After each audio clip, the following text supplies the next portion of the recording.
Le gouvernement français n'est pas tombé. Les deux motions de censure ont été rejetées. C'était une journée, et ça reste une journée cruciale pour Sébastien Lecornu, qui espère clore définitivement la séquence budgétaire d'ici 3 semaines, quitte à engager la responsabilité du gouvernement. C'est chose faite avec aujourd'hui le volet dépenses. On en parle avec vous, Johan Baudin. Le Premier ministre donc, qui a décidé à nouveau d'employer le 49.3 aujourd'hui. Oui, effectivement, un deuxième 49.3 sur la partie dépenses et sur la partie recettes. Eh bien, les deux motions de censure ont été rejetées. 269 voix pour la censure, pour la première motion déposée par LFI, les communistes et les écologistes. Elle a été rejetée, mais c'est plus qu'attendu. Cela s'est joué à 19 voix d'écart, car il faut 288 voix pour faire chuter le gouvernement. Il y a donc eu des dissidents parmi le Parti socialiste et les Républicains. La deuxième motion de censure déposée par le Rassemblement national a aussi été rejetée, mais encore avec beaucoup moins de voix, puisque LFI et la gauche ne votent jamais une motion déposée par le Rassemblement national. Elle a obtenu 142 voix. Les premiers obstacles ont donc été franchis pour Sébastien Lecornu, et c'est un peu le début de la fin de ce marathon pour le chef du gouvernement, qu'est l'adoption de ce projet de loi de finances 2026. Sébastien Lecornu, à la tribune, a défendu un texte de compromis. Ce n'est pas le texte de personne, c'est le texte de tout le monde. Les socialistes se sont donc largement abstenus. Ils ont obtenu des concessions comme les repas universitaires à 1 euro, 2000 postes dans l'éducation nationale ou le doublement du rendement de la surtaxe sur les bénéfices des grandes entreprises. C'est un budget passable. Nous le laisserons passer, a-t-on entendu de la part d'un cadre du Parti socialiste. Les LR, eux aussi, ne se sont pas joints à la motion de censure, même si le socle commun fait grise mine. Le patron des LR, Bruno Retailleau, qualifie cette mouture de budget socialiste. Le patron des LR à l'Assemblée, Laurent Wauquiez, lui, parle d'un texte imparfait. Quelques demandes du socle commun ont été conservées, comme le refus d'une taxe sur les holdings ou le maintien de l'abattement de 10% pour les retraités. Nous avons besoin d'un budget pour nos armées, pour nos agriculteurs, a affirmé Nicolas Bay à la tribune de l'Assemblée nationale.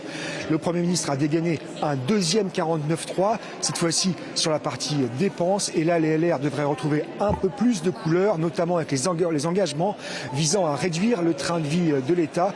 Et sans surprise, LFI et l'ERN devraient également déposer des motions de censure qui seront examinées en début de semaine prochaine, mais elles aussi ne devraient pas aboutir. Après un passage au Sénat, il y aura un ultime 49.3 à l'Assemblée pour faire passer le texte dans son ensemble, et c'est prévu pour début février. Je vous remercie beaucoup, Johan. Et un peu plus tôt dans la matinée, le Premier ministre était venu s'expliquer, bien évidemment, devant l'Assemblée nationale et justifier ce choix de ce passage en force. Lui qui y était opposé, qui avait annoncé le 3 octobre dernier d'ailleurs qu'il refuserait de l'employer. Je vous propose de l'écouter.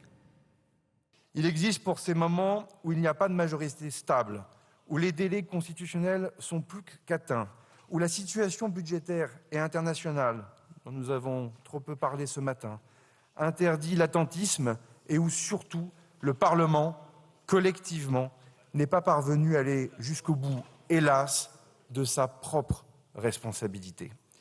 Je veux le dire avec gravité et sans détour. Si le gouvernement a engagé aujourd'hui sa responsabilité, ce n'est pas parce qu'il voulait décider seul, c'est parce qu'à un moment donné, sur ces bancs, trop nombreux se sont retrouvés ceux qui ne voulaient pas décider du tout. Et nous prolongeons notre réflexion avec notre invité long format Bruno Cotresse. Bonjour, vous êtes chercheur CNRS au CEVIPOF, professeur à Sciences Po Paris. Je vous remercie beaucoup de nous apporter des éléments de compréhension. On est en train petit à petit, doucement, on n'y est pas encore, mais de sortir d'une séquence absolument harassante. C'est vrai que là, aujourd'hui, dans son discours, on va tout d'abord revenir sur ce qui se passe ce matin. Le Premier ministre a mis en lumière le jeu politique. On a beaucoup entendu sa frustration à ce micro. Oui, le Premier ministre avait multiplié avant l'usage du 49.3 les prises de parole allant dans ce sens. On a l'impression aussi que le Premier ministre avait préparé le terrain pour l'opinion, vraiment en martelant cette idée que ça n'était pas de gaieté de cœur qu'il utilisait le 49.3, que c'était une sorte de semi-échec pour lui, qui est acquis à l'idée du débat parlementaire. Donc je pense qu'il faut faire un peu la part des choses. Il y a sans doute beaucoup de regrets du Premier ministre qui sans doute s'est progressivement habitué à cette idée de dialoguer avec le Parti socialiste, mais il y a aussi bien sûr ce qu'on appelle des éléments de langage et de communication qui ne visent pas d'autres objectifs. que de préparer l'opinion et surtout que Sébastien Lecornu ne puisse pas être accusé dans l'opinion publique d'avoir trahi sa promesse de ne pas utiliser le 49.3.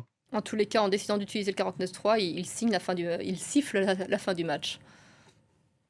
Oui, il faut quand même dire qu'aussi que du point de vue de l'opinion publique, il y avait un sentiment de très grande lassitude sur cette discussion parlementaire. Les milieux économiques s'impatientent également. Nos partenaires européens s'inquiétaient beaucoup, regardant la France un petit peu comme un pays qui est sans boussole. Alors je ne dis pas que le vote de ce budget règle toutes ces questions, loin de là, très loin de là. Ça a été redit par la présidente de l'Assemblée nationale ce matin, qui regrettait le 49.3, mais en même temps en disait la nécessité, mais qui disait finalement on n'a pas su vraiment donner un cap à travers ce budget. C'est vrai que pour le moment, l'opinion publique n'a pas la réponse à cette grande question, où est-ce que l'on va dans le pays avec ce budget. On avait entendu qu'il était, Sébastien Lecornu, attaché au dialogue, c'est ce qu'il a voulu privilégier. Malgré tout, est-ce que ces 49.3 n'arrivent pas trop tard? Est-ce qu'ils n'ont pas favorisé le terrain pour une certaine surenchère? Alors, l'ensemble du débat a été assez chaotique. Beaucoup avaient le sentiment qu'on ne savait plus, au fond, si on avait des concessions, des surenchères. Voilà. Donc, c'était quand même globalement très chaotique. Il faut aussi dire que ce 49.3, il fait un peu exception à la règle. C'est pas un 49.3 comme les autres. C'est ce que certains spécialistes appellent aujourd'hui un 49.3 qui a été négocié. Alors, je sais que l'expression, elle est un petit peu antinomique. Le 49.3, il a très mauvaise réputation. Et puis là, il aurait été négocié en amont avec le Parti socialiste. Alors, il arrive sans doute un petit peu tard parce que c'est installé dans l'opinion l'idée de la très grande confusion, et je ne suis pas sûr qu'au bout du compte, l'idée d'un long débat parlementaire sur les questions budgétaires a gagné en popularité dans l'opinion. L'opinion, elle est plutôt sur le sentiment qu'on ne sait plus s'il y a plus d'argent dans les caisses en France, si on peut continuer à dépenser, et puis l'opinion, elle se pose une question qui est, y a-t-il une addition qui va se présenter à un moment donné dont personne ne parle? Oui, il va peut-être falloir repenser effectivement l'adoption du budget, de la loi de finances, du projet de loi de finances. Il avait annoncé, Sébastien Lecornu, donc début octobre, une nouvelle méthode. Finalement, elle n'est jamais venue. C'était impossible dans le contexte politique actuel. Alors, il y a un point qui est très important à rappeler pour nos téléspectateurs, c'est que contrairement à une situation à l'allemande, où au fond, le gouvernement et certains partis politiques, je pense en particulier au Parti socialiste et aux Républicains, se seraient mis d'accord avant la discussion budgétaire sur une forme de contrat de gouvernement. Là, ce n'était pas du tout le cas, c'est-à-dire qu'effectivement, la méthode Lecornu, c'était plutôt une méthode d'improvisation, d'un débat, d'une tentative de trouver sur tel ou tel point une voie de passage avec les socialistes, ce qui sans doute a donné le sentiment à l'opinion d'une sorte de marchandage, d'une sorte de discussion de marchandage qui n'est pas faite dans la clarté des engagements. Il faut observer aussi que les différents partis politiques qui ont participé à ces négociations ne se sont pas vraiment eux-mêmes retournés vers leurs adhérents. C'est ce que font les partis politiques en Allemagne pour leur demander leur avis. Qu'est-ce que cette séquence, selon vous, Bruno Cotresse, nous dit de l'homme politique? Parce que vous commenciez à donner quelques qualificatifs de la manière dont il a géré ces discussions. Il n'avait pas beaucoup de cartes en main et il a malgré tout réussi à embarquer certains avec lui. Oui, bien sûr, le Premier ministre était une personnalité politique très peu connue dans l'opinion avant d'être nommé à Matignon. Il avait pourtant été dans les gouvernements d'Emmanuel Macron depuis 2017. C'est un ancien élu qui vient des Républicains, élu local, et le Premier ministre, au fond, a saisi peut-être son opportunité pour s'affirmer aux yeux de l'opinion comme une personnalité qui recherche le dialogue, le consensus, un pragmatique qui essaie de faire de son mieux, ce qui est l'opinion que partagent ceux qui le soutiennent. Mais cette opinion est assez minoritaire dans le pays et beaucoup trouvent qu'il n'a pas clairement affiché qui il est, qu'on ne sait pas très bien s'il penche au centre droit, au centre gauche maintenant. Certains aussi dénoncent dans l'opinion ce côté un petit peu indécis. Et puis dans l'opinion, il a toujours quand même l'ombre portée d'Emmanuel Macron sur lui. Beaucoup dans les enquêtes d'opinion continuent à penser de Sébastien Lecornu que malgré toutes les qualités du personnage, il reste d'abord et avant tout un proche d'Emmanuel Macron. Son succès, effectivement, ça aura été de maintenir ce gouvernement. Pour l'instant, c'est vrai que les censures à venir ont peu de chances en l'état d'aboutir. Mais vous l'évoquez, ces détracteurs peuvent dire il a mal œuvré, mais pas dans le sens, pas pour le bien du pays, pour le bien du gouvernement et peut-être par extension de celui d'Emmanuel Macron. Au fond, tout repose dans l'attitude de Sébastien Lecornu sur une idée qu'il avait dite pratiquement dès le départ, en disant que l'absence de budget, une censure supplémentaire, s'il tombait à l'issue d'une motion de censure, coûterait au pays plus cher que les concessions qui ont été faites. Je ne suis pas sûr que le raisonnement du point de vue économique tient vraiment, mais c'est vrai que c'était son axe de communication de dire qu'il était prêt à accepter de grosses concessions, la suspension de la réforme des retraites, très importante, un certain nombre de hausses d'impôts supplémentaires, des dépenses qui ont été demandées par les socialistes, avec cette idée que tout valait mieux, au fond, qu'un gouvernement français qui allait tomber dans un contexte international tellement tendu et des partenaires européens qui sont inquiets sur la France. Il s'est donc rendu visible. Il est un peu sur la même lancée qu'un Édouard Philippe ou Gabriel Attal. Ah, ils ne sont pas du tout dans le même cas de figure qu'Édouard Philippe ou Gabriel Attal. Édouard Philippe, d'abord, a quitté ses fonctions il y a maintenant un certain nombre d'années. Ça fait maintenant pratiquement 6 ans qu'Édouard Philippe avait quitté Matignon. Et Édouard Philippe a plutôt l'image, il a réaffirmé son identité plutôt centre-droit, ex-républicain. Il a multiplié les signaux en direction de la droite, surtout sur la question des dépenses qu'il faut, à ses yeux, davantage maîtriser et juguler.